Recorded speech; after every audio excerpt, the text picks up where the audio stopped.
Selamat siang. Di pertemuan ketujuh ini kita akan membahas terkait dengan studi kasus interaksi obat. Ya, kita akan belajar dari yang interaksi pertama adalah interaksi farmasetika. Jadi seorang bayi laki-laki prematur umur kehamilan 30 minggu dalam 50 hari kehidupan dia, umur gestasionalnya, maksud saya umur gestasionalnya 30 minggu, dan dia pada hari ke-50 dia ditemukan adanya Klebsiella pneumonia pada saluran kemihnya. Bayi ini mendapatkan gentamisin, ceftriaxone, lalu mendapatkan kalsium, ya, kalsium yang diberikan secara infus. Nah, lalu pasien bayi ini tiba-tiba mengalami shock, bradikardia, palor, dan apnea dalam 10 menit setelah pemberian ceftriaxone. Pasien ini berhasil diresusitasi, jadi dia hampir keadaannya sudah mulai gawat, ya. Um, Resusitasi, dan pada hari yang berikutnya, kedua, diberikan lagi gitu ya. A similar event occur 10 menit, kalau tadi 10 menit setelah dosis yang kedua gitu pada hari berikutnya. Nah, ini si yang pelapor ini dia nggak bisa tahu nih apa namanya reaksi, apakah ada reaksi anafilaktik gitu ya. Mungkin ibunya ini dapat ceftriaxone kah selama hamil gitu, atau karena ceftriaxone sama kalsium ini, garam kalsium ini, terjadinya presipitat garam kalsium dari hyperalimentation yang mengakibatkan kejadian tersebut. Nah, ternyata setelah diperiksa bahwa ceftriaxone dan kalsium ini dia akan membentuk kristal. Jadi kita udah pelajarin ya di pertemuan tentang interaksi farmasetika bahwa ceftriaxone dan kalsium ini akan membentuk kristal jika diberikan secara bersamaan dalam pembuluh darah, dan keadaan yang mengancam nyawa dan reaksi fatal dapat terjadi ketika kristal ini bisa terakumulasi di ginjal maupun di paru dan di ginjal bayi baru lahir. Jika memang Anda atau anak Anda membutuhkan terapi ceftriaxone dan kalsium gluconase ini melalui injeksi yang diberikan melalui vena, maka tenaga kesehatan itu harus bisa mencegah, ya, dapat membantu untuk mencegah terjadinya interaksi ini. Jadi memang pada dasarnya ceftriaxone dan kalsium gluconate ini memang pada dasarnya bisa membentuk kristal. Karena apa? Pada ceftriaxone ini terbentuk adanya gugus karboksilat yang bisa berinteraksi dengan kalsium membentuk kristal kalsium ceftriaxone. Jadi penjelasannya lebih lanjut ya, dikatakan bahwa ceftriaxone ini nggak boleh dicampur ya dengan larutan yang mengandung kalsium gitu ya. Ada namanya larutan Ringer atau larutan Hartmann atau nutrisi parenteral yang mengandung kalsium yang diberikan kepada pasien. Nah, karena penggunaan uh, ceftriaxone dengan kalsium ini itu kontraindikasi terutama pada pasien neonatus, artinya yang 28 hari atau yang lebih muda. Nah, kalau misalnya diberikan dalam, walaupun dia even when administration via, walaupun dia diberikan dalam jalur pemberian infus yang berbeda atau tempat yang berbeda, tetap nggak boleh gitu ya. Jadi ceftriaxone itu nggak boleh diberikan pada neonatus jika mereka akan menerima obat-obat yang mengandung kalsium. Nah, pada pasien yang lebih tua dari 28 hari, yang usianya lebih dari 28 hari, ceftriaxone dan kalsium ini bisa diberikan secara berurutan, tapi dia harus diberikan flash ya. Flash itu diberikan seperti pemberian infus khusus gitu ya, khusus misalnya pemberian um, seperti diberikan apa pengencer dulu, kayak diberikan infus dulu mungkin satu kolov gitu ya, antara dua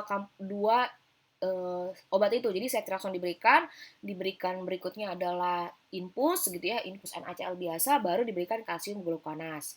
Nah, tapi nggak ada data atau rekomendasi penggunaan intravena eh, dan terkait dengan sediaan intravena dengan yang oral. Kalau tadi kan ceftriaxone dengan kalsium gluconase yang intravena, dua-duanya intravena. Nah, kalau yang kalsium yang oral itu belum ada penelitian maupun yang intramuskular.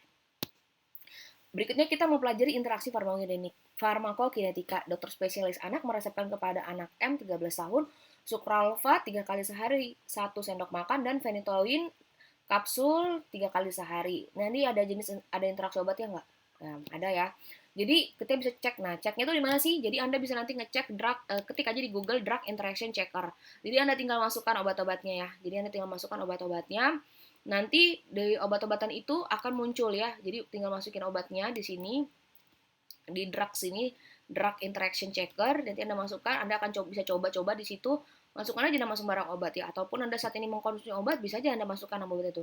Contoh tadi phenytoin dan sucralfate, ini sucralfate, ini phenytoin. Nah, di situ kita masukkan, nanti terus kita cek gitu ya. Nah, di sini ketika phenytoin dan sucralfate itu digunakan secara bersamaan, using sucralfate together with phenytoin may decrease the effect of phenytoin. Jadi efek phenytoin ini sebagai anti kejang itu akan menurun. Kenapa? Ya karena ada efek yang lebih jelas lagi ya. Jadi istilahnya ini ada interaksi farmakokinetikanya. Oleh karena itu harus dipisah phenytoin dengan sucralfate ini. Jadi sucralfate ini kan obat lambung, phenytoin obat kejangnya. Jadi dipisahkan obat kejangnya dengan obat lambungnya minimal 2 jam sebelum atau 6 jam sesudah sucralfate. Jadi phenytoin itu diminum dulu, baru 2 jam 2 jam setelah makan phenytoin, makan habis itu baru bisa diberikan sucralfate gitu. Atau phenytoin baru sucralfate dulu kan 6 jam setelah sucralfate. Saya ulangi ya. Separate phenytoin at least 2 hours before sucralfate. Jadi phenytoin ini sebelum sucralfate ya. Phenytoin sebelum sucralfate gitu ya. Jadi phenytoin dulu baru sucralfate kan artinya. Nah, di sini berarti phenytoin tadi sudah itu tadi sudah jelaskan. Nah, kalau misalnya after berarti sucralfate dulu baru 6 jam kemudian baru diberikan phenytoin ya. Jadi di sini kalau misalnya pasien tetap kejang gitu ya, if loss of seizure control masih terjadi kehilangan kontrol terhadap kejangnya, maka harus lapor ke dokter gitu ya. Caranya adalah yang tadi ya, pisahkan phenytoin setidaknya 2 jam sebelum atau 6 jam sesudah makan setelah sucralfate ya. Jadi misalnya phenytoinnya jam 4 diminum, tadi kan 3 kali sehari ya, phenytoin 3 kali sehari, sucralfate 3 kali sehari 1 sendok makan. Jadi misalnya phenytoin jam 4, maka sucralfate-nya itu selisih dibuat aja phenytoin-nya dulu 2 jam ya, berarti phenytoin jam 4, sucralfate jam 6. Terus phenytoin jam 12, sucralfate jam 4 jam 2 gitu ya, begitu jaraknya. Terus berikutnya adalah interaksi farmakodinamika. Jadi Tuan LP ini adalah seorang laki-laki yang usianya 47 tahun dan dia ada di emergency room dengan keadaan dia asma. Dikatakan bahwa dia dari rumah temennya 1 jam dan dia sudah merasakan adanya kayak wheezing gitu ya, wheezing, mengi. Dia mengatakan bahwa temannya ini punya 3 kucing dan dia sangat alergi dengan kucing. Dia menggunakan albuterol yang biasa digunakan sebagai peleganya. Nah, tapi nggak ada efeknya dan dan nafasnya itu makin pendek. Lalu dia datang ke rumah sakit. Nah, lanjut ya. His post medical historinya, jadi riwayatnya dia itu memang dia mengalami asma dan didiagnosa hipertensi ringan. Ya, obatnya budesonide 400 mikrogram 2 kali sehari melalui inhalasi, albuterol 108 mikrogram 2 semprot melalui inhalasi jika dibutuhkan 4-6 jam, terus nadolol 40 mg sehari gitu. Nah, pertanyaan sini, apa yang menyebabkan dia gagal merespon kepada inhalernya? Padahal dia di sini kan dia rutin ya, dan dia sudah menggunakan albuterol inhaler ini gitu kan. Kenapa dia masih gagal gitu?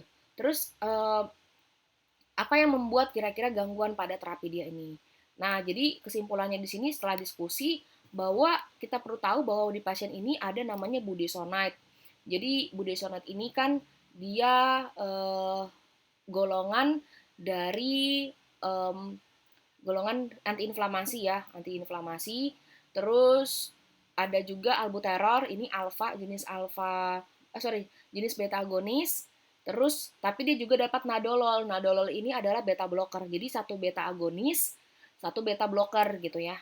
Nah, the failure of the beta agonis, jadi untuk ngatasin yang tadi dia minum ini, yang tadi dia pakai inhaler ini albuterol. Nah, albuterol ini golongan dari beta agonis. Nah, kegagalan beta agonis ini untuk mendilatasi bronkusnya, karena fungsi beta agonis ini kan mendilatasi bronkusnya. Itu karena ada interaksi antagonisme farmakodinamik antara beta blocker pada tingkatan reseptor beta adrenergic. Jadi di sini pasien ini kan dia sehari rutin nih minum nadolol. Nadolol ini beta blocker karena dia punya apa? Hipertensi kan, mild hypertension. Jadi dia minum nadolol untuk mild hypertensionnya.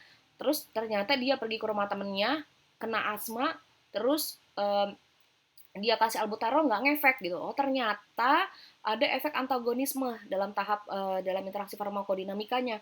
Jadi albuterol ini sebagai beta agonis yang mendilatasi bronkusnya, tapi ada juga nadolol. Nah, nadolol ini dan hal adalah bronkokonstriksinya. Jadi yang dipengaruhi itu adalah yang mempengaruhi itu adalah nadololnya. Jadi dia gagal si beta agonisnya ini dalam membuat bronkodilatasi. Jadi dalam hal ini non beta 1 selektif beta blocker, yaitu beta blocker nadolol, itu bisa menjadi sesuatu yang berbahaya untuk pasien asma. Nah, oleh karena itu biasanya kalau kalau kita memilih itu lebih ada kan jadi beta blocker selektif beta 1, ada beta blocker selektif beta 2. Saya harap Anda sudah pernah mempelajari ini di mata kuliah farmakologi. Nah, kalau Anda mempelajari di farmakologi itu ada yang namanya selektif, ada yang non selektif. Jadi uh, lebih dipilih sebenarnya adalah menggunakan yang non selektif dibanding dengan beta 1 yang selektif ini. Yang nadolol tadi itu golongan beta 1 maksud saya lebih baik pilih yang non selektif ya. Lebih pilih sebentar nadolol. Nadolol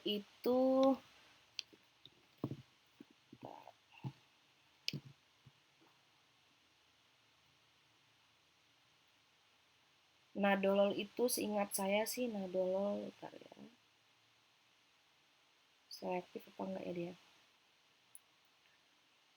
Oh, non selektif. Jadi non selektif ini berarti ya benar nadolol ini termasuk non selektif. Artinya kalau non selektif itu dia bisa berada di semua titik reseptor. Jadi termasuk nadolol dia juga bekerja di reseptor yang ada di paru, reseptor beta yang ada di paru. Makanya dikatakan bahwa non selektif ini lebih berbahaya gitu ya, can be hazardous, and dia lebih banyak masalahnya dibanding dengan beta 1. Jadi pasien bisa aja gitu ya menggunakan beta blocker tanpa